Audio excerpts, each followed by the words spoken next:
जैसे आपके पास हुआ CH2 double bond CH2 plus HBr से आप रिएक्शन कराएंगे तो इसमें कुछ नहीं है, जो एल्कीन है वो क्या मानी जाती है, इलेक्ट्रॉन रिच, यानी एज ए न्यूक्लियोफाइल वर्क करती हैं। यहाँ प्लस होगा, ये माइनस होगा, तो ये क्या करेगा, सबसे पहले H पॉजिटिव इस एल्कीन पे जुड़ेगा। जैसे ये बॉन्ड टूटे, यहाँ प्लस ये माइनस, तो इस पे बनेगा और फिर Br दूसरे वाले पे जुड़ जाएगा। तो एक पे जब H जुड़ जाएगा तो CH2 CH3 में चेंज हो जाएगा, दूसरे पे Br जुड़ जाएगा। एक पे H और एक पे Br, CH3 Br हो गया। अब छोटे छोटे से पॉइंट इस रिएक्शंस में आएंगे, क्या क्या मतलब हाइड्रोजन हैलाइड बदले तब डिफरेंट रिएक्टिविटी होगी, एल्कीन बदलेंगे तो अलग रिएक्टिविटी होगी। इसी में ही आपका एंटी मार्कोनिकोव और मार्कोनिकोव आता है। तो ऑर्डर ऑफ साथ साथ में लिखते चलिए, कोई बात जैसे नहीं समझ में आती है तो दोबारा फिर से रिपीट कर देंगे। तो order of reactivity of hydrogen halide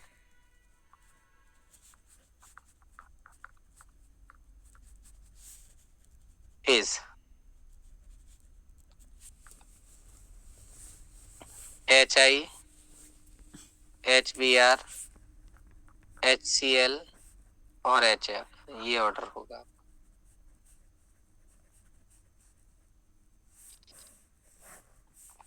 ये एल्कीन पे हाइड्रोजन हैलाइड का रिएक्शन किसका एग्जांपल हुआ, हमने आपसे बोला था जो स्टेप पहला हो वही रिएक्शन के नाम पे बोला जाएगा। मतलब ये हुआ कि अगर एल्कीन से अगर इलेक्ट्रॉन रिच है और हाइड्रोजन उस पर पहले ऐड हो रहा है आके, तो क्या ऐड हो रहा है, इलेक्ट्रोफाइल। तो इलेक्ट्रोफिलिक एडिशन रिएक्शन इनकी जनरल कैरेक्टरिस्टिक रिएक्शन होगी, यानी their addition is an example of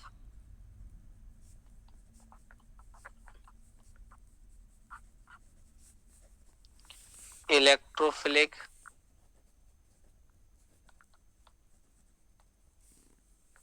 addition।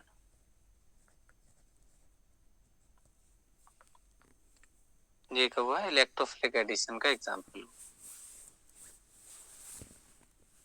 अब इसमें आप देखते हैं जैसे यहाँ पे बॉन्ड टूटा था, इसके पास प्लस इसके पास माइनस हुआ, फिर उस माइनस पर H जुड़ा के, तो एल्कीन किसके थ्रू जाती है, यहाँ पे बनता है नेगेटिव आयन, कार्बन आयन। तब क्या लिखेंगे, their addition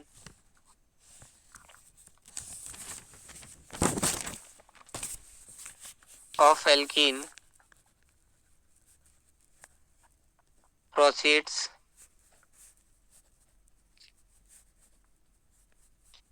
via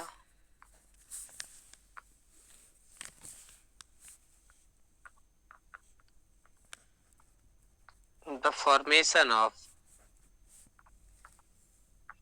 more stable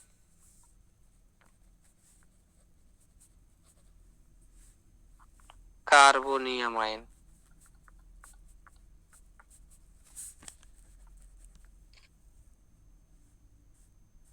ये होता है, यही स्पेशल बात याद रखनी है कि किसके थ्रू जाती है, कार्बन आयन। जितना ज्यादा स्टेबल कार्बन आयन उतना जल्दी मतलब रिएक्शन होगी। अब बात आती है, ये तो दोनों सिमेट्रिकल एल्कीन थे, इसका मतलब काटेंगे तो दोनों इक्वल एल्कीन डिवाइड होंगे। एक एल्कीन ऐसी भी हो सकती है जो दोनों पार्ट उसके डिफरेंट हो सकते हैं, जैसे प्रोपीन हुआ। तो addition of HX on unsymmetrical alkene or single bond CH double bond CH2 takes place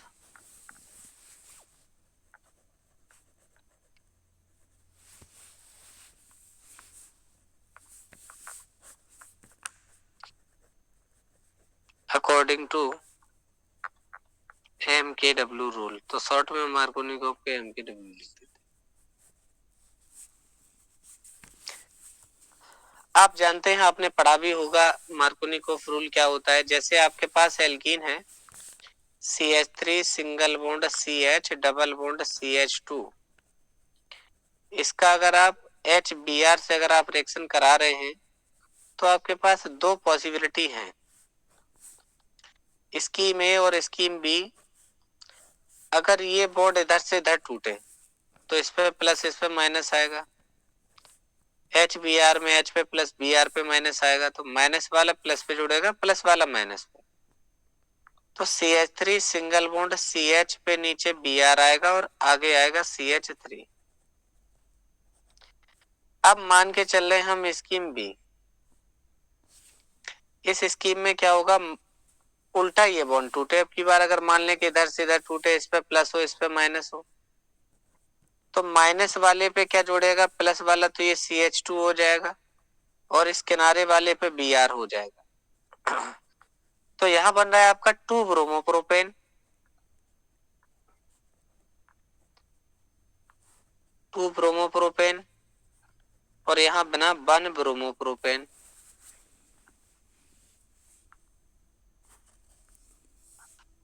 one bromopropane और 2 ब्रोमोप्रोपेन।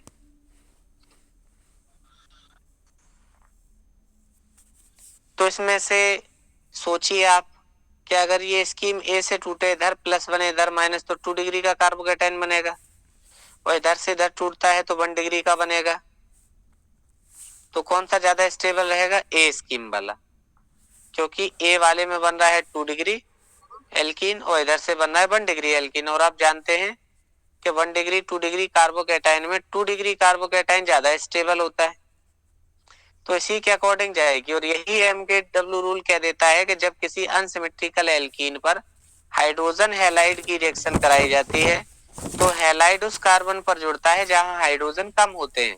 तो पहले पे 3 हाइड्रोजन, दूसरे पे 1 हाइड्रोजन और अगले पे 2 हाइड्रोजन, 3 1 2, तो 1 सबसे कम है तो इसी पे Br जुड़ेगा। 2 ब्रोमोप्रोपेन इसका मोस्ट स्टेबल प्रोडक्ट बनेगा। यही मार्कोनिकोव कहते हैं कि जब किसी अनसिमेट्रिकल एल्कीन पर आप हाइड्रोजन हैलाइड की रिएक्शन कराते हैं तो हाइड्रोजन हैलाइड का नेगेटिव पार्ट यानी कि एल्केल हैलाइड, हैलाइड उस कार्बन पर रिएक्ट करता है जहां हाइड्रोजन सबसे कम होते हैं। बस यही MKW रूल है। तो ये आपका मेजर होगा, ये आपका माइनर होगा, और MKW के अकॉर्डिंग ए ही बनेगा।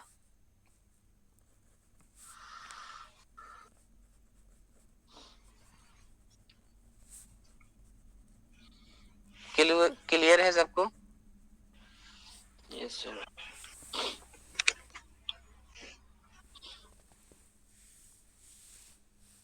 नोट तो कर ही लिया होगा? Yes sir.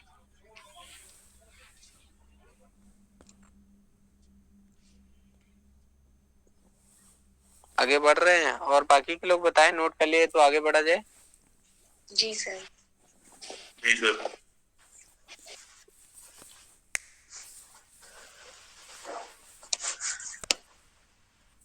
अब यहीं पे बात आती है एंटी मार्कोनिकोव रूल की। इसको क्या हम लोग कह देते हैं, पर ऑक्साइड इफेक्ट भी कह देते हैं।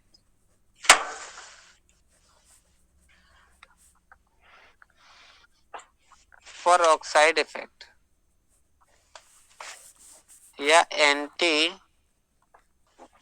MKW rule.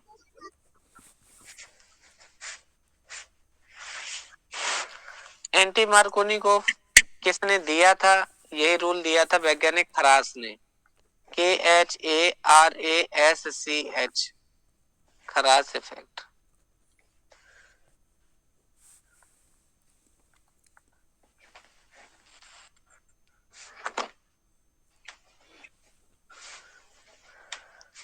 आइए क्या कहते हैं ये, कि यही रिएक्शन जो अभी हम लोग कर रहे थे, CH3 single bond CH double bond CH2 plus HBr से रिएक्शन कराई है, और एरो के ऊपर हमने लिख दिया बेंजोइल परऑक्साइड C6H5CO का ट्वाइस एक O, C6H5CO एक इधर होगा एक इधर होगा CO तो O2 बनेगा, ये परऑक्साइड तब बनेगा। अगर आप इसका नाम लिखे दे रहे benzoyl ZOL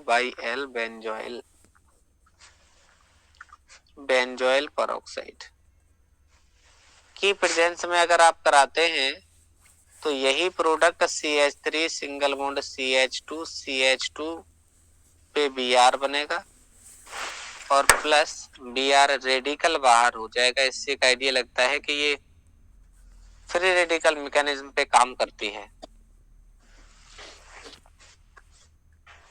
normal propyl bromide. अब सब लोगों को एक बात क्लियर हो गई होगी कि ये जो प्रोडक्ट अभी कुछ देर पहले हम माइनर बता रहे थे वो वाला भी रिएक्शन में बनता है। मेजर तब बनेगा जब आप एरो के ऊपर बेंजोइल परऑक्साइड यानी कि एंटी मार्कोनिकोफ रूल लगा देंगे। मतलब ऐसी कंडीशन में आपका अगर आपको 1 ब्रोमो बनाना है तो आपका परऑक्साइड इफेक्ट आप लगा दीजिए तो ये बन जाएगा।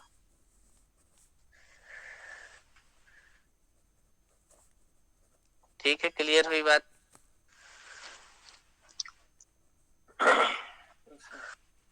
अच्छा, 2-3 इसके मोस्ट अलग अलग पॉइंट मतलब वो बनते हैं important.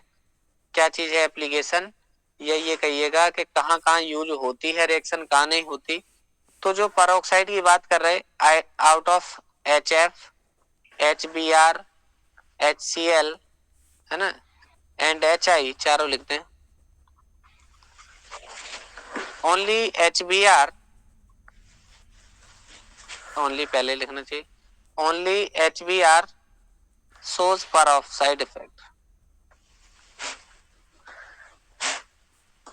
shows peroxide effect।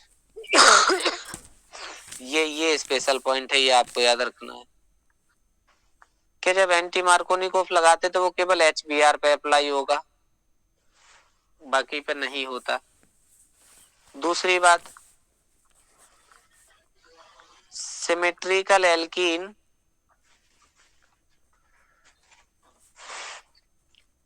Such as जो बीच से होती है ना, सच एज ब्यूटेन, 4 कार्बन के बीच में डबल बॉन्ड, ब्यूटेन 2, 3 हेक्सीन है। एथिलीन तो ले ही सकते हैं, पहला ही एथिलीन था। ETC do not show peroxide effect।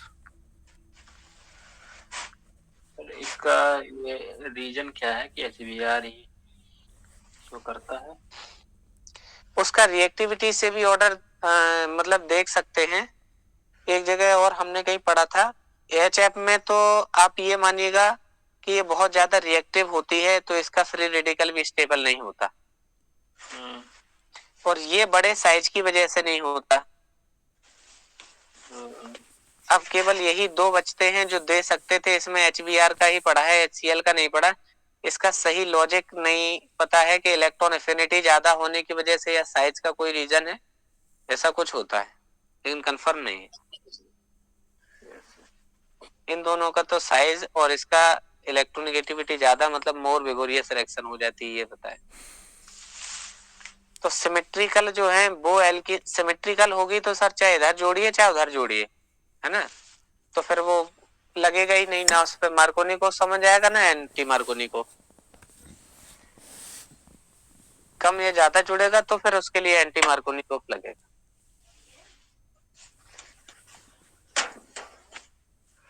तो हाइड्रोजन हैलाइड में यही 2 क्वेश्चन बनते हैं। फिर से एक बार रिपीट कर दें कि जैसे आप जब भी आप किसी सिमेट्रिकल एल्कीन पर HBr का रिएक्शन कराते हैं तो चाहे Br इस तरफ जोड़िए चाहे उस तरफ जोड़िए, बनेगा आपका एल्किल हैलाइड ही। एल्किल हैलाइड का रिएक्टिविटी का ऑर्डर क्या रहेगा, HI फिर HBr फिर HCl फिर HF। इलेक्ट्रोफिलिक एडिशन का एग्जांपल हुआ, कार्बेनाइन इसमें बनता है अगर अनसिमेट्रिकल एल्कीन है तो मार्कोनिकोफ रूल को फॉलो करेगी। सेकंड बात आती है एंटी मार्कोनिकोफ यानी कि खरास इफेक्ट। तो प्रोपीन पर जब HBr की रिएक्शन कराते हैं बेंजोइल पेरोक्साइड की प्रेजेंस में तो नॉर्मल प्रोपाइल ब्रोमाइड बनता है, यानी कि यही रिएक्शन जब केवल पेरोक्साइड की उपस्थिति में करा दी जाती है तो जो प्रोडक्ट है आपका चेंज हो जाता है। पेरोक्साइड केवल HBr पे देखने को मिलता है और सिमेट्रिकल एल्कीन में भी पेरोक्साइड इफेक्ट ऑब्जर्व नहीं किया जाता। ये बातें थी।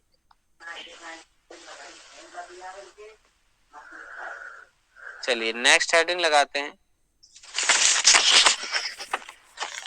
एडिशन ऑफ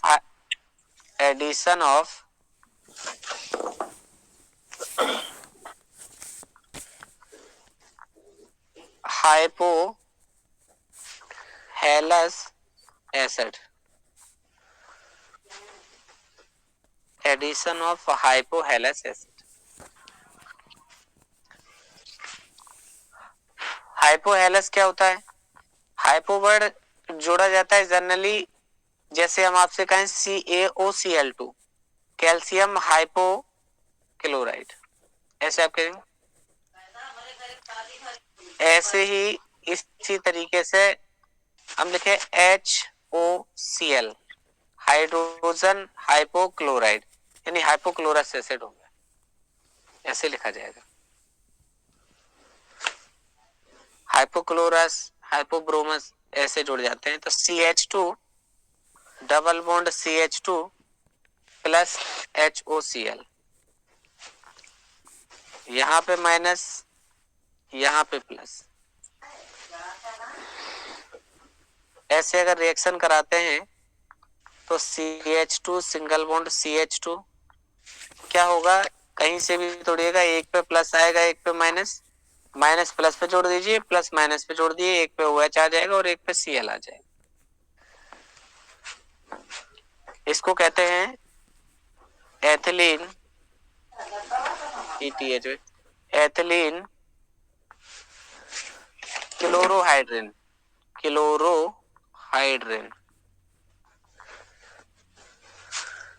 एथिलीन क्लोरोहाइड्रिन, ये इसका नाम हो जाएगा।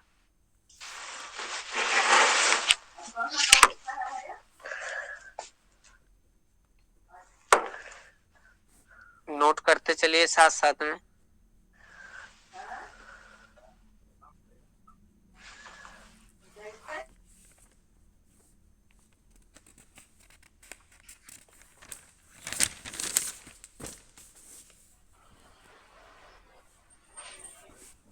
नोट कर लिया था कि नहीं सभी ने? जी सर। अब ये रिएक्शन आप खुद सोच के देखिए, बताइए CH3 single bond CH double bond CH2 plus HOCl से रिएक्शन करा दी, प्रोडक्ट आपको बताना है क्या बनेगा। अब आप ही इसमें प्लस माइनस करके देखिए किस पे प्लस किस पे माइनस बनेगा।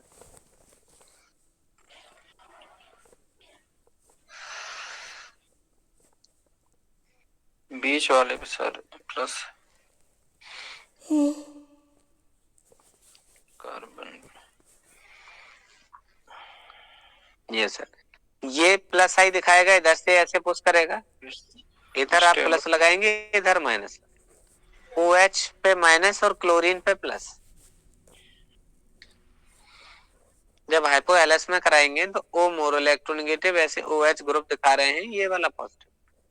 बस आपको करना क्या है, प्लस वाला माइनस पे जोड़ना है और माइनस वाला प्लस पे। CH हो जाएगा प्लस का, प्लस पे आएगा माइनस का, यानी इस पे आ जाएगा OH और इस पे आ जाएगा Cl। OH और Cl है तो माइनस होता है सर।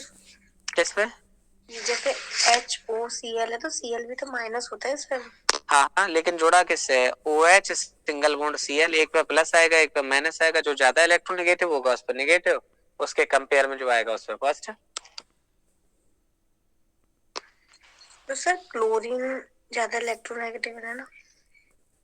नहीं, इसके साथ OH जो ग्रुप है इसकी टेंडेंसी ज्यादा इलेक्ट्रोनेगेटिविटी इसके कंपेयर क्लोरीन होते सर तो हो जाता ना माइनस। हाँ, जी सर। अब वो कंडीशन होती है ना कि किससे जुड़ा हुआ है। भले ये जैसे आप ये जानते हैं जैसे IBr बनता है ना, इंटर हैलोजन कंपाउंड होते हैं, तो ये वाला पॉजिटिव और ये वाला नेगेटिव होता है। जी सर। अब इसको क्या बोलेंगे, एक पे OH है एक पे Cl है, तो इसको कहते हैं क्लोरोहाइड्रिन। क्लोरोहाइड्रिन जैसे, एक मिनट ये समझिएगा, जैसे मेरे पास कीटोन हो और उसकी हम HCN से रिएक्शन करा दें, तो इस पे प्लस आएगा, ऑक्सीजन पे माइनस, जनरली ये बनता है। जी सर। H पे प्लस आएगा, Cn पे माइनस, ये इस पे अटैक कर देगा, ये वाला आगे टूट जाएगा ऐसे। तो क्या होगा, ये प्लस ये माइनस, O पे माइनस और O पे आ जाएगा H, इस पे आएगा साइनाइड, इसका नाम हो जाएगा साइनोहाइड्रिन। साइनाइड ग्रुप है हाइड्रिन, यहाँ पे क्लोरोहाइड्रिन। बस यही बताना चाह रहे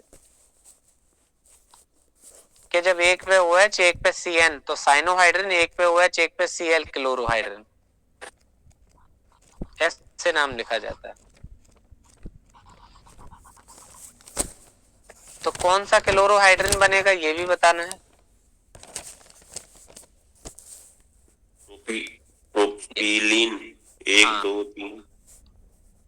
प्रोपाइलीन, यस, जैसे एथिलीन बनता है वैसे प्रोपिलीन क्लोरोहाइड्रिन। 3 कार्बन है ना इसमें सर? Yes yes. अब इसके बाद नई रिएक्शन लिखते हैं, एडिशन ऑफ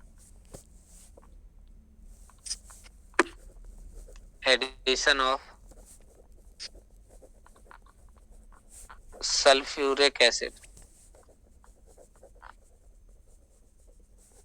सर इतनी सारी थ्योरी याद कैसे रहेगी? तो नहीं, इसमें हमने थ्योरी कहाँ लिखा है? हाँ मतलब सर रिएक्शन चल क्या होता है, प्लस आई तो बोले चार्ज देगा तो बॉन्ड ऐसे टूटेगा बाहर की तरफ, बस ऐसे लॉजिक लगाना है सर। ये तो हाँ हो गया। हाँ, तो बस कंडीशन लगाते रहिएगा। इस पे जैसे मान लिया हम रिएक्शन पढ़ रहे हैं, इस पे क्वेश्चन कैसे बनेगा फिर? क्वेश्चन हम करवाएंगे अभी इसके। ठीक है। आज तो नहीं करवाएंगे, आज हम सोच रहे थे ना जो अलग करवा दे जनरल के, मतलब रिवीजन के तौर पे ऑर्गेनिक का, तो GOC क्वेश्चन हो जाएंगे जिसमें मतलब जो पहले पढ़ा हुआ है वो रिवाइज हो जाएगा। ठीक है सर। तो ये खत्म होगा तो फिर इसके कर लेंगे। इसमें वो यही पूछ लेते हैं, जैसे अगर थ्योरी में पूछ रहा है when the propene react with the hypochlorite, है ना, तो पूछेगा which one is a major product और which one is a product. तो प्रोपीन, साइनोहाइड्रिन, क्लोरोहाइड्रिन ऐसे करके नाम देगा। बस इस तरीके से बनते। रिएक्शन में क्या होगा, रिएक्शन का नाम देगा और नीचे प्रोडक्ट दे देगा। कभी कभी इंटरमीडिएट पूछ लेता है। अब जैसे एडिशन ऑफ सल्फ्यूरिक एसिड हुआ, तब आपको इसमें कुछ नहीं सोचना, हमें याद नहीं करनी, ये पता है एथिलीन ये होती, एल्कीन पे करानी है तो सिंपल एल्कीन लेना। और H2SO4 को हम ऐसे लिख दें, H और HSO4, H2SO4 तो लिखा है, H पॉजिटिव और HSO4 पे नेगेटिव हो जाए, ये वाला बॉन्ड ऐसे टूटेगा कि एक पे प्लस इस पे माइनस, प्लस वाला माइनस पे जोड़ दीजिएगा और ये प्लस वाला इस माइनस के साथ। अब जब माइनस पे प्लस जोड़ेंगे तो CH2 किस में बदल जाएगी, CH3 में। फिर अगला क्या होगा, CH2, फिर क्या होगा HSO4, CH3 CH2 HSO4, बस बन गया। क्या पढ़ेंगे, इसको पढ़ेंगे ethylene hydrogen sulphate.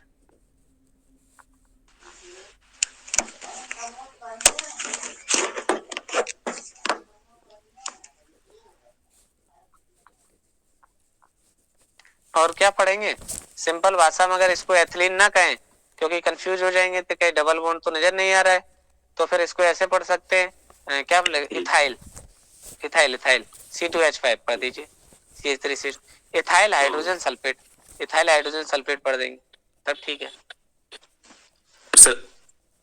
Ethyl hydrogen sulphate, yes जी सर। यही है, इथाइल हाइड्रोजन सल्फेट ऐसे पढ़ दीजिए। अब यही आप बना के दीजिए जैसे ये बनाया था ऊपर, वैसे ही CH3 single bond CH double bond CH2 लिखें और इसको H2SO4 से रिएक्शन करा दें। H अलग लिखा है HSO4। अब आप बना के दिखाइए इसमें प्रोडक्ट कहाँ किस पे जाएगा। H प्लस होगा SO4 माइनस होगा तो कैसे टूटेगा भाई ये, इधर की तरफ टूटेगा इधर की तरफ, यही तो प्रॉब्लम है। अच्छा इलेक्ट्रॉन देने वाला H3CH। यहाँ आएगा प्लस यहाँ आएगा। किस पे क्या जुड़ेगा क्या लगता है? बॉन्ड ऐसे ही टूटेगा ना। CH। हाँ तो CH3 CH आएगा CH2। अच्छा CH2 पे यहाँ आएगा प्लस यहाँ माइनस, ये वाला इस पे जुड़ेगा तो ये किनारे वाला क्या बन जाएगा CH2 CH3 में, और नीचे क्या बचेगा HSO4। तो HSO4 H से तो एक ही जुड़ता है तो SO4H लिख सकते हैं या OSO3H ऐसे करके लिख दो, तब भी HSO4 ही लिखा है। ये डायरेक्ट H से हमने क्यों नहीं लिखा है HSO4, क्योंकि H की वैलेंसी एक ही होती है, अगर वहां जोड़ देंगे तो दो नजर आने लगते। ये है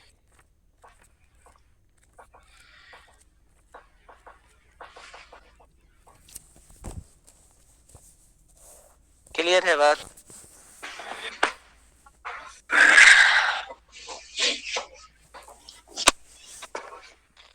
अब अगर आप इसका नाम पूछे तो ये CH हुआ, इधर CH3 हुई, इधर CH3 हुई, इधर OSO3H हुआ। आइसो। हाँ 1 2 3 कार्बन गिन लीजिए। आइसोप्रोपाइल, आइसोप्रोपिल के बाद हाइड्रोजन सल्फेट, बस लिखने का तरीका बदला है, चीज तो वही है।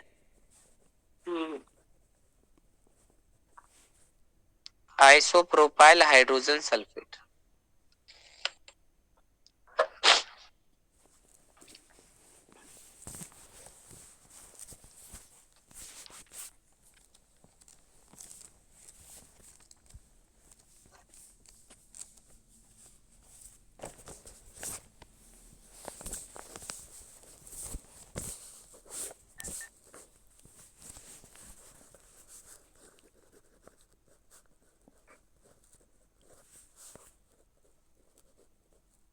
चलिए अब इसके बाद देखते हैं, नोट कर लिएगा।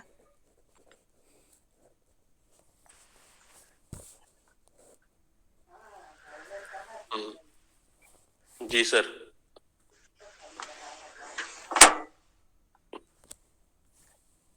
इसके बाद है एडिशन ऑफ ऑक्सीजन।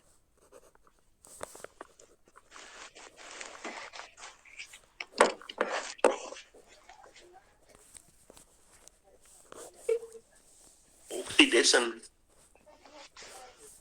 हाँ वैसे कह सकते हैं, लेकिन हाइड्रोकार्बन्स का ऑक्सीडेशन इजीली होता नहीं है। जी। चाहे एल्केन हो चाहे एल्कीन्स हो, सीधा ऑक्सीजन जोड़ना आसान नहीं है, क्योंकि ये लेस रिएक्टिव की कैटेगरी में आते हैं। जितने भी ऑर्गेनिक कंपाउंड है उनमें अगर आपसे पूछे लीस्ट रिएक्टिव बताएं तो आपके एल्केन्स ही है। फिर उसके बाद थोड़ी बहुत रिएक्टिविटी एल्केन और एल्कीन्स में आती है, क्योंकि वो भी इसलिए आती है डबल बॉन्ड आ जाता है। तो वैसे हाइड्रोकार्बन तो जनरली ऐसे ही माने जाते हैं। तो इसमें थोड़ा सा लिख दें, lower alkenes when reacted with oxygen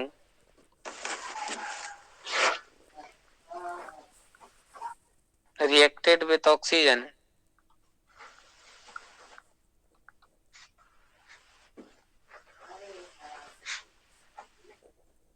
in the presence of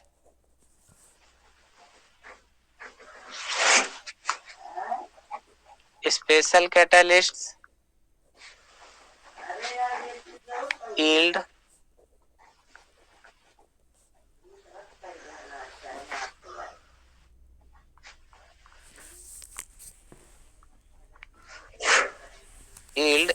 epoxide,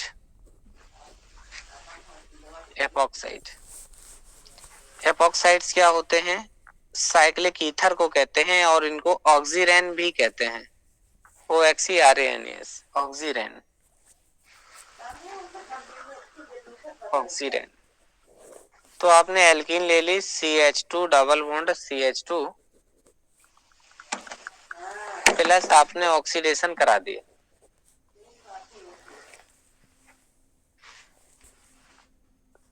silver का कैटलिस्ट लेके 250 डिग्री सेल्सियस तक, यही ऑक्सीजन जो है इस पे ऐड हो गई। इसी को कहते हैं एथिलीन ऑक्साइड।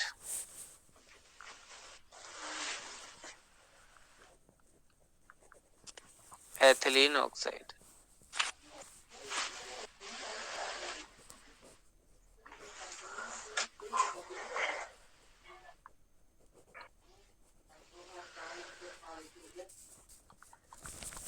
ऐसे ही अगर सेम रिएक्शन इसी टेम्परेचर पे इसके साथ कराई जाए तो R को R रहने दीजिए, जो जैसा लिखा है उसी पे आप ऑक्सीजन को ऐड कर दीजिए।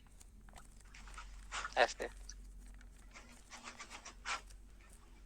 1,2 एपॉक्सी, एपॉक्सी और पता नहीं है क्या है तो एल्केन लिख दें, ये हो जाएगा ना। एल्कीन में ऑक्सीजन के एडिशन को ऑक्सीडेशन ना कह के एपॉक्साइड बनता है तो आप इसको एपॉक्सीडेशन कह सकते हैं, है ना। दिस रिएक्शन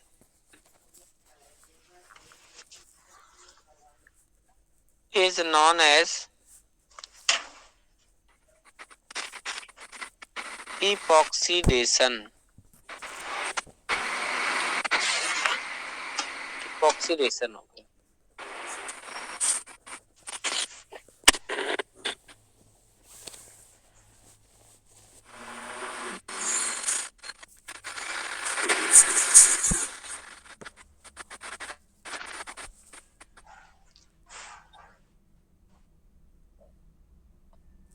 एक चीज और लिखना चाहें तो थोड़ा सा और ऊपर जा सकते हैं कि अगर आप जो बना हुआ है एपॉक्साइड उसका अगर हाइड्रोलाइसिस करा दें, यानी कि हाइड्रोलाइसिस ऑफ एपॉक्साइड या epoxides on hydrolysis, on hydrolysis gives transvaginal diols, transvaginal diols।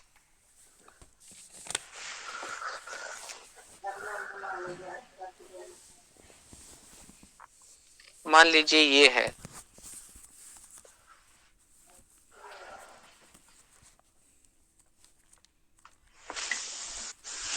तो आपने पेरोक्साइड ले लिया कोई, उससे ऑक्सीजन क्या हो गई, इंसर्ट हो गई, 1 2 3 4 5 है, ऐसे करके इंसर्ट हो गई।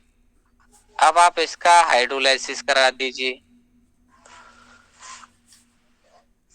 तो इस रिंग में जब ये हाइड्रोलाइज होगा तो एक OH इधर और एक इधर, मतलब ट्रांस बनेगी, और 2 पे लगातार पे है तो विजिनल कहते हैं, डाइऑल माने 2 बार OH है।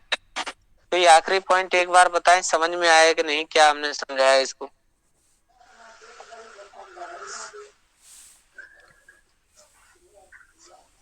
ये तो नहीं समझ में कि आया। अगर आप एपॉक्साइड कोई है, अगर उसका अगर आप हाइड्रोलाइसिस कराते हैं तो वो ट्रांस विजिनल डाइऑल बनाता है,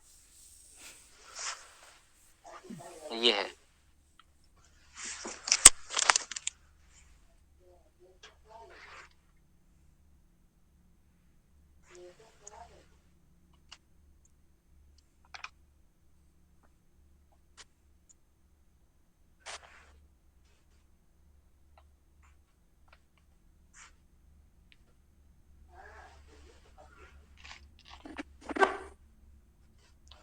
कर लिया है तो बताते चलिए। 1 सेकंड सर।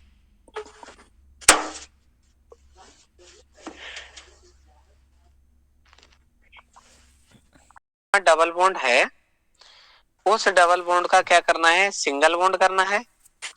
ये हो गया सिंगल, और उसी पे ओ जोड़ देनी है ऐसे करके। तो बिल्कुल इसी तरीके से यहाँ डबल बॉन्ड पे आइए, डबल हटाइए, सिंगल बनाइए और उसी पे ऑक्सीजन जोड़ दीजिए। जब हाइड्रोलाइसिस कराएंगे तो हाइड्रोलाइसिस क्या होता है, HOH। एक बॉन्ड तोड़िए, OH को तोड़िए, O पे H लगाइए, OH हो जाएगी। दूसरे बॉन्ड में डायरेक्ट OH लगाइए तो लीजिए, ऐसे OH आ गए।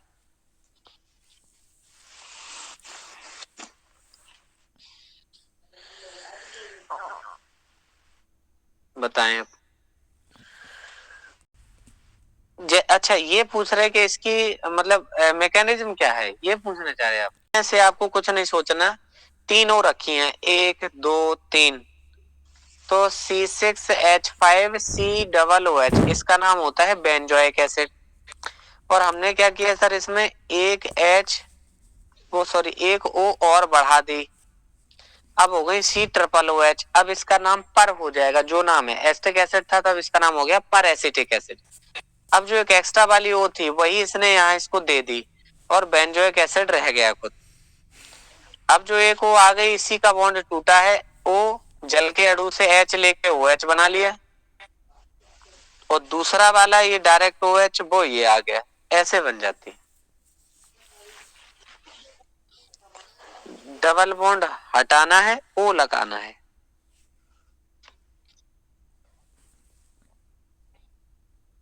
तो इसी को ले लेते हैं, इससे एक O उसमें चली जाती है जिससे रिएक्शन आप कराना चाह रहे हैं उसमें, ये होता है।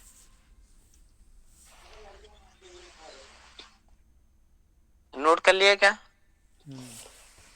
जी सर।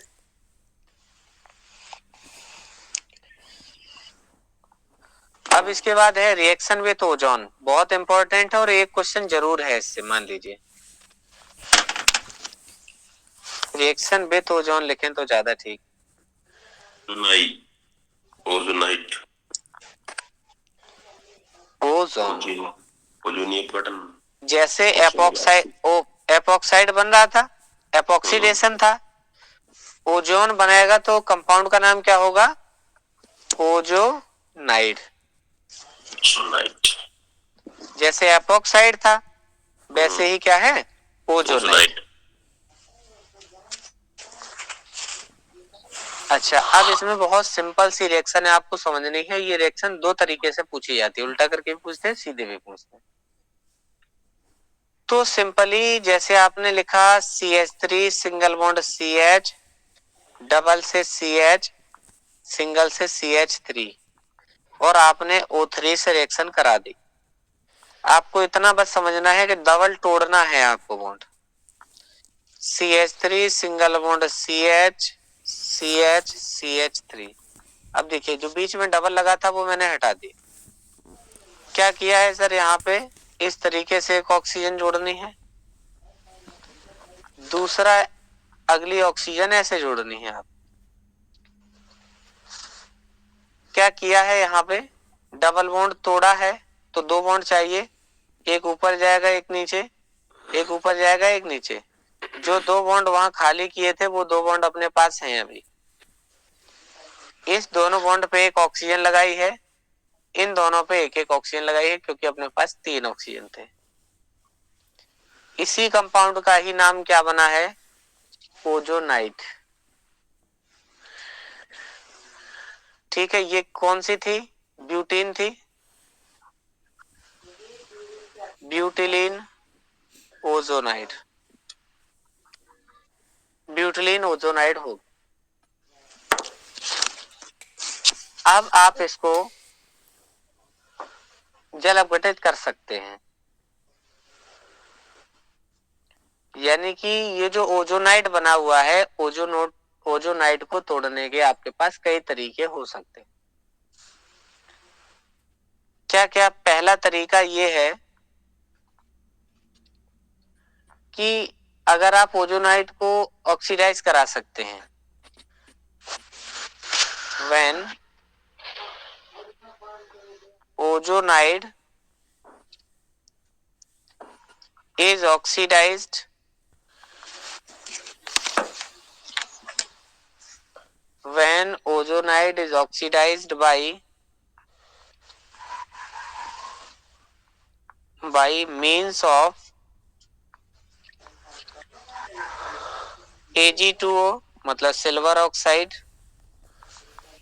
by हाइड्रोजन पर ऑक्साइड और पर एसिड, या फिर किसी एसिड से,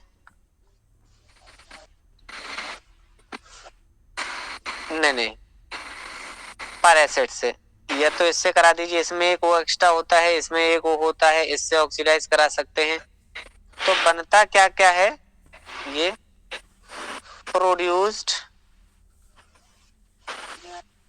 प्रोड्यूस्ड कीटोन या कार्बोनिल लिख सकते हैं, एंड एसिड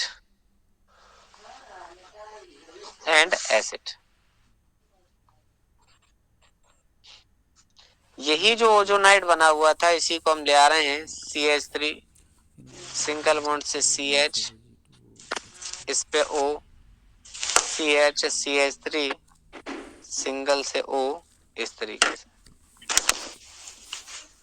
एरो के ऊपर आपने लिखा Ag2O, तब आपको क्या करना है, इसको ऐसे इस तरीके से काटना है, इसको इस तरीके से काटना है। तो यहाँ पे हम कार्बोनिल लिख सकते हैं इसकी जगह पे,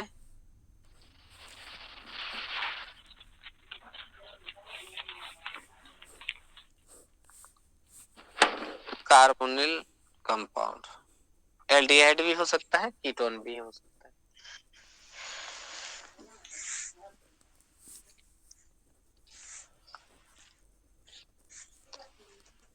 तो यहाँ क्या बनेगा, अगर आप इससे कराते हैं तो क्या कह रहे हैं, कार्बोनिल कंपाउंड बनेगा और दूसरा एसिड बनेगा।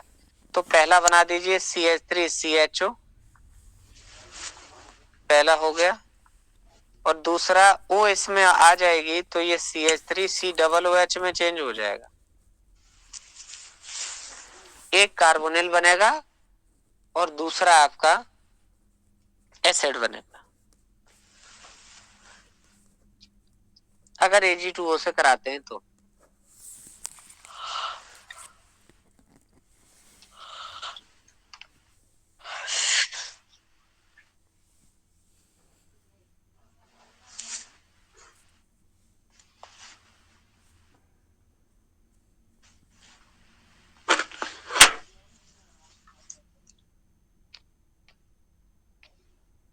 पहला क्लियर है, A नंबर बताइए।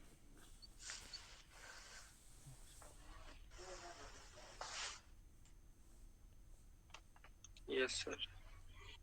अभी आप इसमें 1 2 3 कंडीशन देखिए, फिर उसमें डिफरेंशिएट कर लीजिएगा, या मतलब याद रखिएगा कि ओजोनाइड बनेगा अगर इससे कराते हैं तो ये बनने वाला है, इससे कराएंगे तो ये बनेगा, 3 बातें होंगी।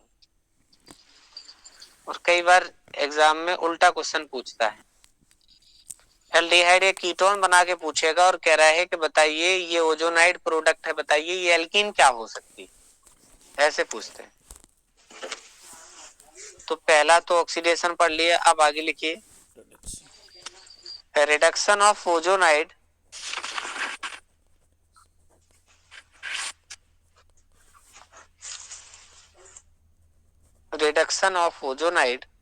with zinc acid, zinc acid, hydrogen Raney निकल,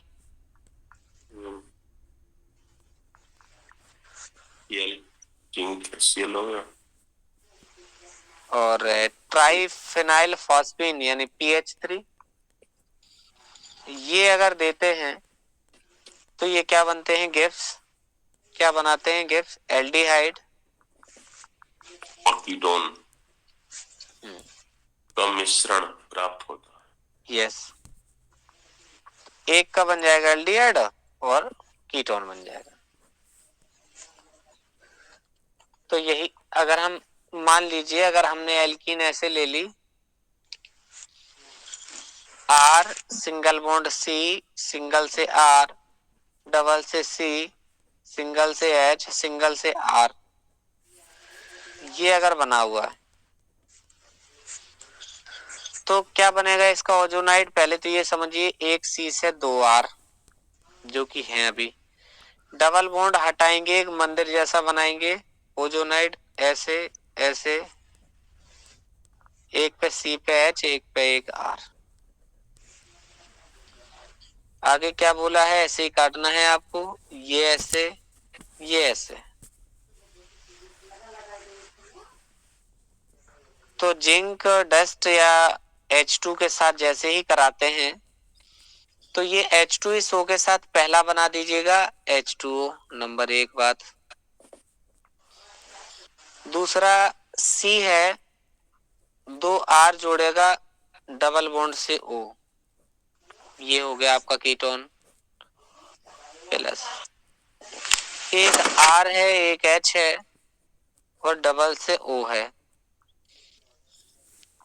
तो दो एल्काइल एक O के साथ यानी कीटोन, एल्डिहाइड प्लस H2O, ये हो गया, बना लीजिए।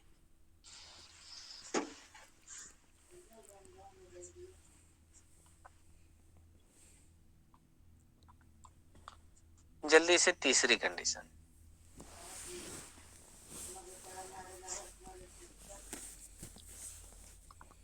when the ozonide is reduced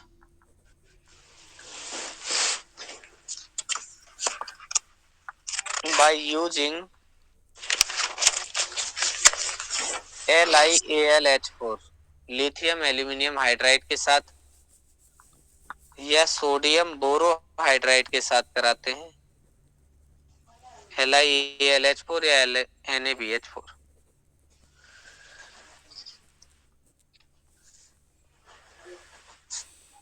तो क्या बनेगा? मान लीजिए दो आपके पास एल्काइल ग्रुप थे, एक ऑक्सीजन, एक कार्बन, ये था, और क्या है, एक तरफ H है, एक तरफ R है, एक तरफ H है, एक तरफ R।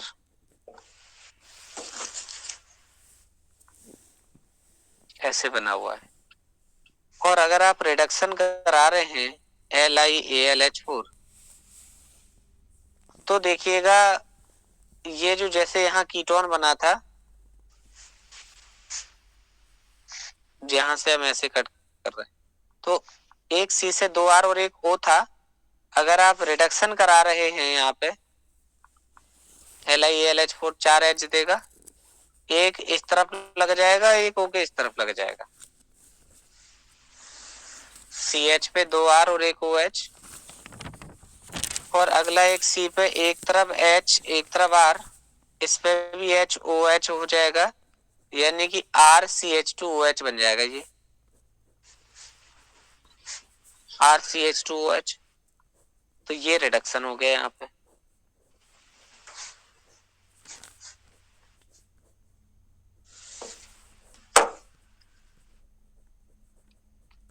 इस रिएक्शन को कहते क्या है?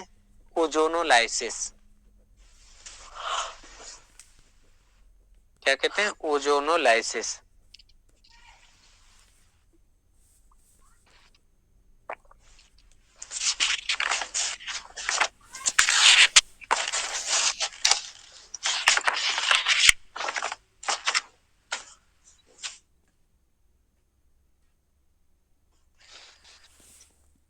वाला वही है जो इसमें बन रहा था, क्या? जैसे कीटोन, तो एक सी पे आर, आर और ओ, आपने क्या किया, चार एच में से दो एच दे दिए, इसको कहाँ दे दिए? एक ओ के आगे दे दिया, एक ओ के पीछे, तो इस एक ओ के इस तरफ दे दिया, एक ओ के इस तरफ दे दिया, तो एक और दो, ऐसे हो।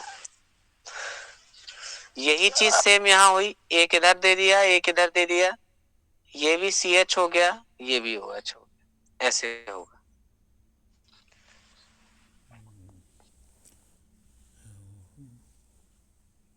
समय क्या लगता है?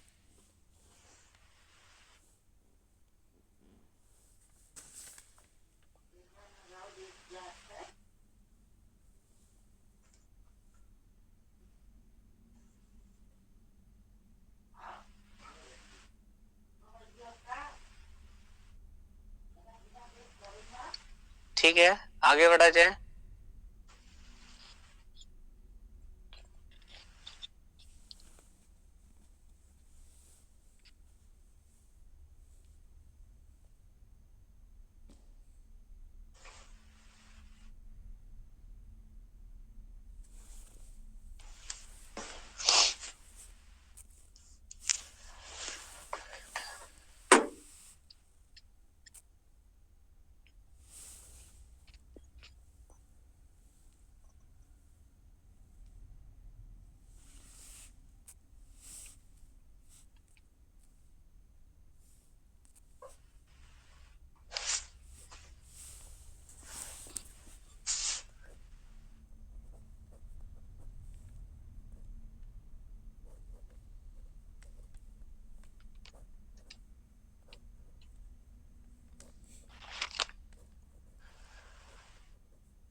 सर हो गया note. Ji sir.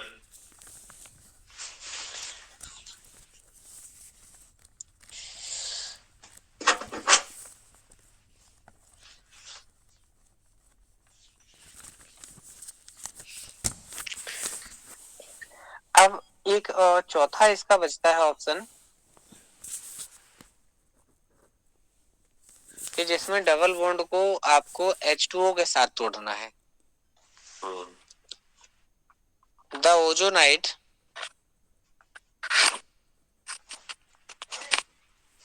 are also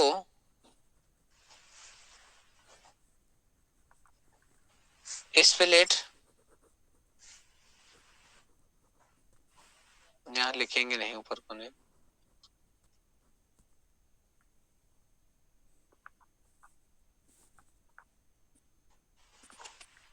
split at the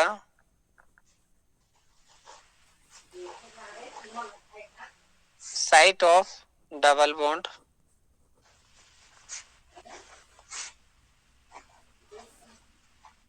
by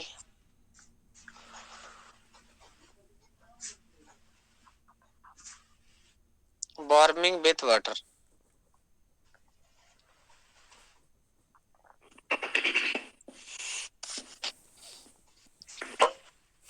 और लिख दीजिए in the presence of zinc dust, in the presence of zinc dust. चलिए क्या लिखा था,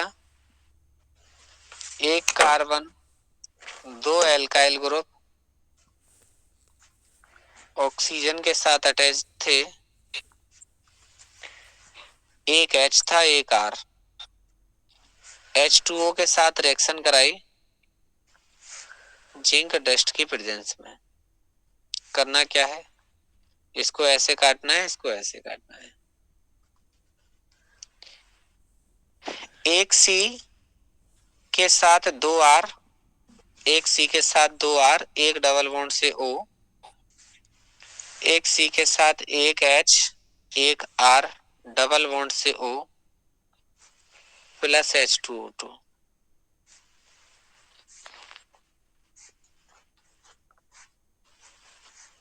इस तरीके से लिखा जाता है।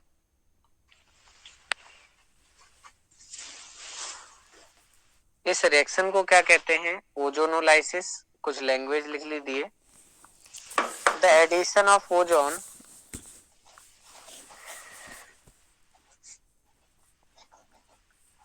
the addition of ozone on the double bond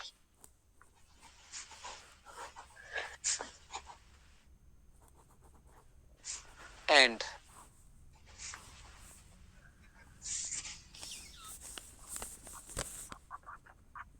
the subsequent hydrolysis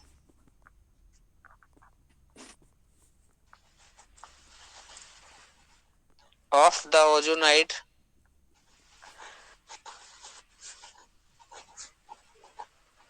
formed is termed ozonolysis.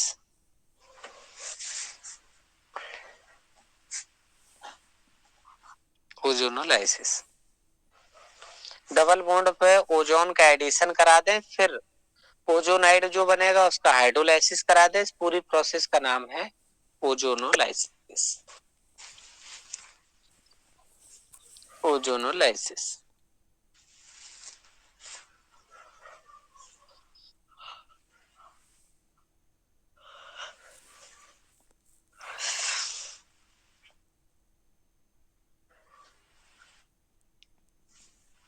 बताइए, इतना नोट कर लिया है सबने? जी सर। चलिए अब टॉपिक चेंज करते हैं, थोड़ा सा कंटिन्यू करेंगे कल इसको। चलिए कुछ जनरल क्वेश्चंस हैं, जीओसी ही मान लीजिए आप। चलिएगा, पहला क्वेश्चन है विच of the following species has the minimum bond angle. Methyl radical है, कार्बेनाइन है, कार्बोकैटाइन है और CH3 है।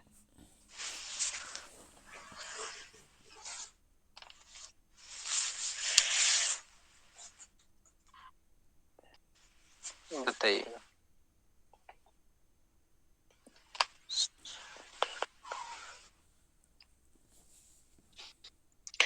पहला क्या होता है?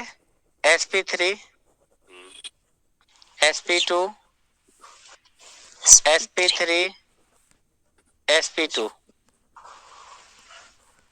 तो जनरली अगर देखा जाए तो sp2 तो 120 के समथिंग जाते हैं,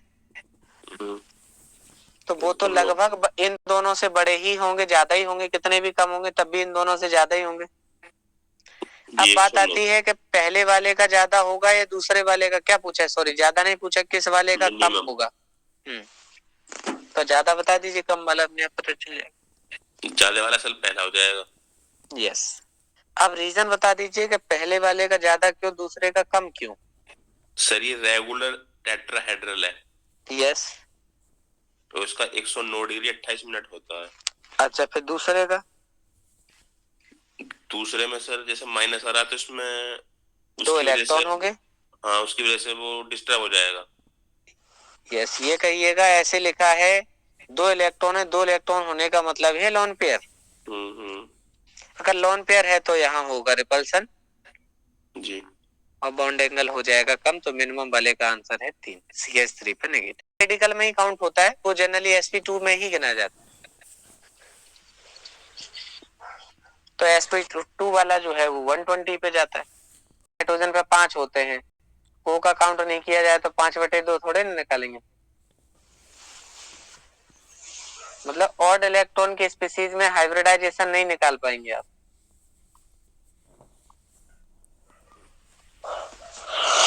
सेकंड वाला देखिए, the functional group of acetyl chloride बताइए। तो बी है सर। सही है, सेकंड होगा CH3COCl ऐसे लिखते हैं। यस। कौन सा इसमें से मेसाइल ग्रुप है? जी ये एसाइल पूछा था, ACYL एसाइल पूछा था, अब MESYL पूछ लिया मेसाइल ग्रुप। CH3SO2 को कहते हैं, यही पहला ही है CH3SO2।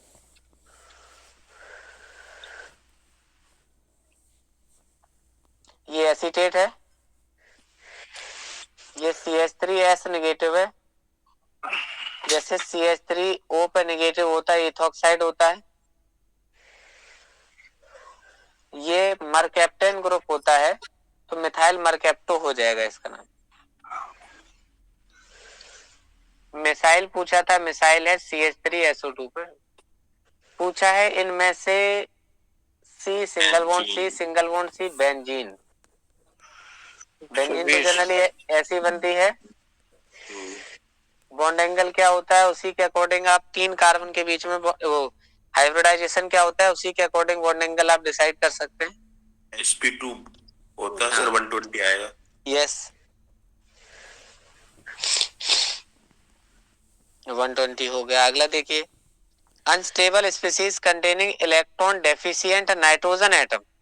4 दे रखे हैं, किसका नाइट्रोजन ऐसा है जो क्या हो, इलेक्ट्रॉन डेफिशिएंट हो, एसीटोनाइट्राइल, एसीटोनाइट्राइल, हाँ, एसीटोनाइट्राइल, एसीटो आइसोनाइट्राइल और एसाइल नाइट्रीन कौन, हाँ, इलेक्ट्रॉन डेफिशिएंट कौन होते हैं? नाइट्रीन्स होते हैं। नाइट्रीन का एसाइल पूछा है तो आर सिंगल बॉन्ड सीओ, ये एसाइल ग्रुप हो गया। नाइट्रीन एक नाइट्रोजन बनाएंगे, 2 इलेक्ट्रॉन यहाँ 2 इलेक्ट्रॉन यहाँ, ये हो गई, ये होती है नाइट्रीन। ठीक है, एसीटोनाइट्राइल होता है, साइनाइड को नाइट्राइल कहते हैं, तो CH3CN हो गया, ये हुआ एसीटोनाइट्राइल। और CH3 सिंगल बॉन्ड NC, ये पहला ऑप्शन हो गया। एसीटो आइसोनाइट्राइल, एसीटो आइसोनाइट्राइल, एसीटोनाइट्राइल और ये है एसाइल नाइट्रीन। तो यही नाइट्रीन, कार्बीन, कार्बोकैटाइन, फ्री रेडिकल सभी इलेक्ट्रॉन डेफिशिएंट में आती है। सर 2 से क्या मतलब, चाहे कितने 8 होने चाहिए। ये आर सिंगल बॉन्ड N बनी है, तो हम इसके भी अगर 2 इलेक्ट्रॉन काउंट कर ले तो टोटल कितने इलेक्ट्रॉन हुए सर? हाँ, भी बिल्कुल कार्बीन जैसा है, ऑक्टेट नहीं है सर, इलेक्ट्रॉन डेफिशिएंट उसको बोलते हैं जिसके 8 नहीं है, चाहे भले ही कितने। अगला है CH ट्रिपल बॉन्ड C पे नेगेटिव, एसिटिलीन का आयन बना है और ये विनाइल का आयन बना है। इन्होंने पूछा है कौन सा बेसिक है, ये दोनों की सेम स्ट्रेंथ है, तो जहां नेगेटिव होगा वहां क्या होगा सर? 2 इलेक्ट्रॉन, तो तभी तो नेगेटिव चार्ज लगा है। CH2 डबल बॉन्ड CH है, इस पे नेगेटिव है, मतलब 2 इलेक्ट्रॉन। अब ये पूछ रहा है बेसिक नेचर है, कौन बेसिक है? ये इलेक्ट्रॉन देगा तो बेसिक हो जाएगा, ये देगा तो बेसिक हो जाएगा, कौन आसानी से दे देगा? बी वाला दे देगा सर, विनाइल। हाँ, बस रीजन ही बताना है क्यों। इलेक्ट्रोनेगेटिव एस, हाँ, सेकंड वाला दे देगा। अब पूछा है, क्या पूछा है, ऑप्शन देखो।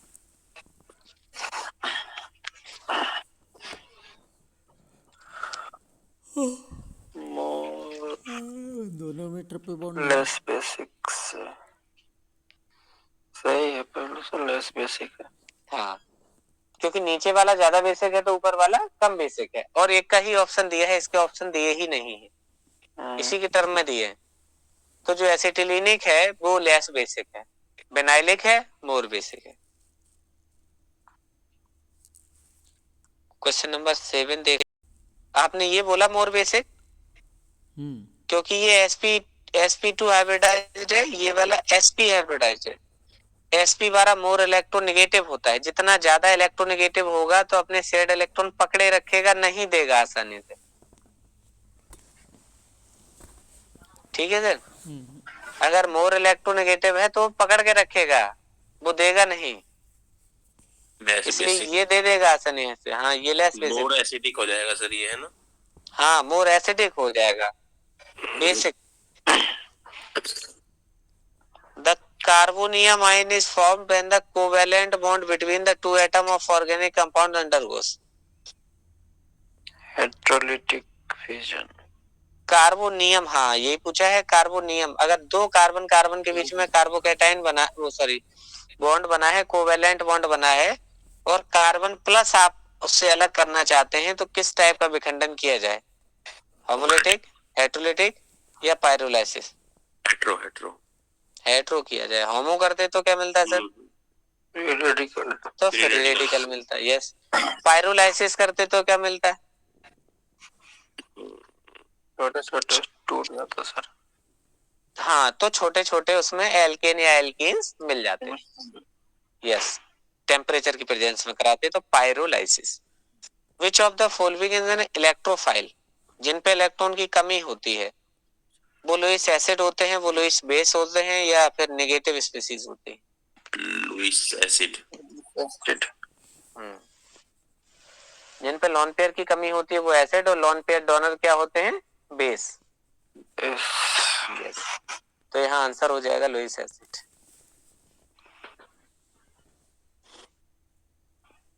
क्वेश्चन नंबर 9 सी, 3 रहेगा। Yes, strongest hydrogen bonding more electronegative atom के बीच में। कौन सा इलेक्ट्रोफिलिक रिजेंट हुआ? RO negative BF3 NH3 ROH। कौन सा ऐसा है जो electrophilic? BF3। BF।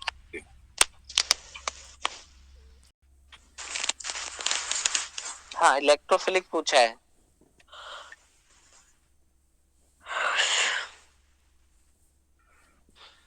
Sudhir sir, clear हो गया आंसर इसका? देख के ऑप्शन समझ में आ जाएंगे सर। इस पे भी लोन पेयर रखे, इस पे भी लोन पेयर रखे, दो तो आंसर हो ही नहीं सकते ज्यादा वाले। इस पे नेगेटिव है तो इसका मतलब इस पे भी इलेक्ट्रॉन एक्स्ट्रा है, तो फिर हमें ऐसा देखना अगर दो ऑप्शन एक से मिल गए इसका मतलब वो दोनों टाइप के नहीं है। किस टाइप के नहीं है? जिन पे एक्स्ट्रा इलेक्ट्रॉन है वो नहीं है। तो कौन सा आंसर होगा? जिस पे इलेक्ट्रॉन कम होंगे। क्वेश्चन नंबर 11 क्या कह रहा है? विच acid having the least pKa value. pKa की वैल्यू जितनी कम होगी एसिडिटी उतनी ज्यादा होगी। pKa कम होना चाहिए तो एसिडिटी ज्यादा होती है। 4 सर। ठीक है।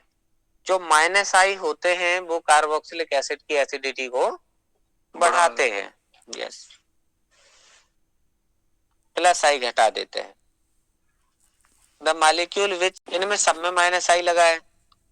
इसमें एक Cl लगा है, इसमें 3 Cl लगे हैं, इसमें CH3 है, इसमें तो CH3 में कोई इफेक्ट नहीं लगा।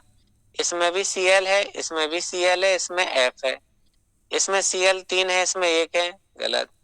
अब इसमें 3 क्लोरीन है, 3 फ्लोरीन है, तो माइनस आई सबसे ज्यादा किसका होता है? मोर इलेक्ट्रोनेगेटिव ज्यादा होगा उसी का आ जाता। तो फ्लोरीन का माइनस आई सबसे ज्यादा। सर pKa वैल्यू समझाना एक बार। pKa वैल्यू इज देखिए, जैसे आपके पास अपने पास एसिड है सर Ha, और अगर ये टूटता है तो H positive plus A negative में टूटेगा, तो इसका डिसोसिएशन कांस्टेंट Ka बनेगा। जैसे इक्विलिब्रियम कांस्टेंट लिखते हैं तो concentration of H concentration of A minus upon HA लिखा जाएगा ऐसे। तो Ka माने डिसोसिएशन कांस्टेंट। जितना ज्यादा डिसोसिएशन होगा उतना ज्यादा अच्छा एसिड माना जाएगा। जैसे ही आपने एक पढ़ी है pH इक्वल टू माइनस का लॉग हाइड्रोजन आयन कंसंट्रेशन, ऐसे पढ़ेंगे नहीं? pH इक्वल टू माइनस का log H10 hydrogen ion concentration. अगर हम इसी को ऐसे लिखें H की जगह पे, जैसे H यहाँ लिखा है H यहाँ लिखा है, वैसे ही हम H की जगह कर Ka लिखते हैं। कौन सा वाला? ये वाला। तो pKa बराबर हो जाएगा माइनस का लॉग 10 Ka। यानी कि जो आपके पास डिसोसिएशन कांस्टेंट है उसकी वैल्यू का माइनस लॉगरिथम ले लें तो उस वैल्यू को pKa कह देते हैं। जैसे हम जानते हैं कि अगर किसी की हाइड्रोजन आयन कंसंट्रेशन जितनी कम होती है pH उतना ही ज्यादा हो जाता है, मतलब एसिडिटी हो जाती है। ऐसे ही वैल्यू यहाँ है कि अगर Ka की वैल्यू अगर ज्यादा है तो pKa की वैल्यू कम होगी।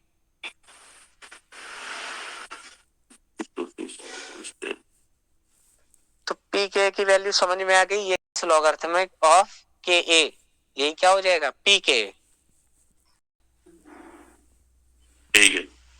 यही चीज सर बेसिक के लिए लगेगी। देखना, 1 मिनट हम 3 बातें लिख रहे हैं। Ka ज्यादा होना चाहिए, pKa कम होना चाहिए, एसिडिक नेचर ज्यादा होगा। एसिडिक नेचर ज्यादा होगा कब? Ka की वैल्यू ज्यादा हो या pKa की वैल्यू कम हो तो एसिडिक नेचर अच्छा खासा होगा उसमें। Dissociation constant for base, Ka की वैल्यू ज्यादा हो, pK वैल्यू कम होनी चाहिए तो बेसिक नेचर ज्यादा होगा।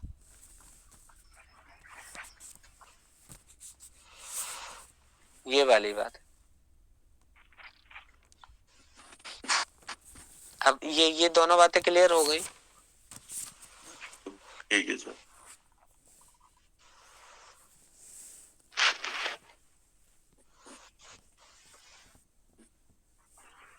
अगला पूछ रहा था किसका डायपोल मोमेंट ज्यादा, कौन सा ऐसा है जो डायपोल मोमेंट शो करेगा? C6H6, CH4, CCl4, CHCl3। किसमें डायपोल मोमेंट आएगा? CHCl3।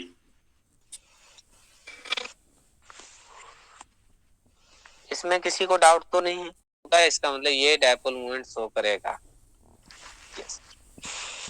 क्वेश्चन नंबर 13, 5 बॉन्ड पूछ लिए किसमें? हेक्स के 1 and 3 आयन में। 3 और किसी को डाउट तो नहीं है इसमें? तो सर आप बताएं। ठीक है। The compound that shows the least association with water, कौन सा ऐसा है जो पानी के साथ कम से कम जुड़ेगा? Aldehyde, ethanol. जल्दबाजी में आंसर ना करिए ना।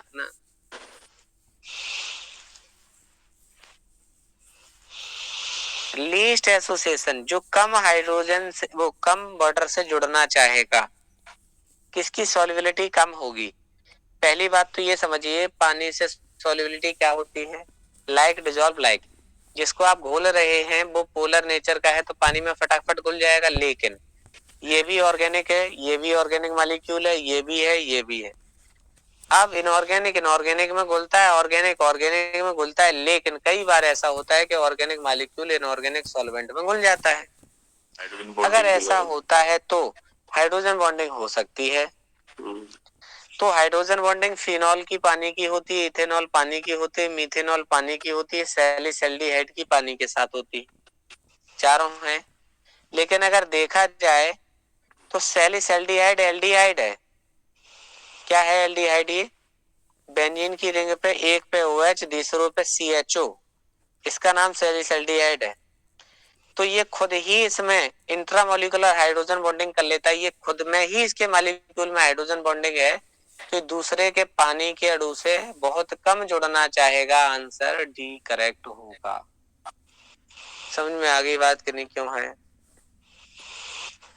बाकी के सब में इंटरमोलिकुलर हाइड्रोजन बॉन्डिंग है, जो मॉलिक्यूल खुद ही पानी से जुड़ेगा जाके, लेकिन सैलिसल्डिहाइड में जो H है वो इसी के फिनॉल के O के साथ खुद में हाइड्रोजन बॉन्डिंग कर लेता है। जब खुद में कर लेगा तो पानी से क्यों जुड़ेगा? क्यों करेगा दूसरे से हाइड्रोजन बॉन्डिंग?